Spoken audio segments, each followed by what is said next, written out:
বিশ্বকাপ হবে আর সেখানে ব্রাজিল থাকবে না, এটা তো কখনো হতেই পারে না। তাই তো 2026 বিশ্বকাপ নিশ্চিত করলো প্যারাগুয়েকে হারিয়ে ব্রাজিল। কিছুদিন আগেও গুঞ্জন উঠেছিল ব্রাজিল নাকি 2026 বিশ্বকাপ থেকে ছিটকে যাবে।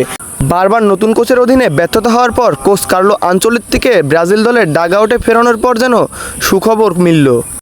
1930 থেকে 2026 ওয়ার্ল্ড কাপ পর্যন্ত এর ভিতরে একবারও ব্রাজিল টিম বাদ পড়েনি। একেই বলে one in one.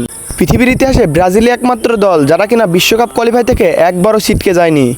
Neymar, Vini এবং রাফিনহাদেরকে নিয়ে দেখা যাক 2026 বিশ্বকাপে কোচ কার্লো আনচেলত্তি কী করতে পারে। এটি এখন দেখার বিষয়, কোচ কার্লো আনচেলত্তি 2026 বিশ্বকাপে কীভাবে স্কোয়াড সাজায় এবং কীভাবে সফলতা আনে।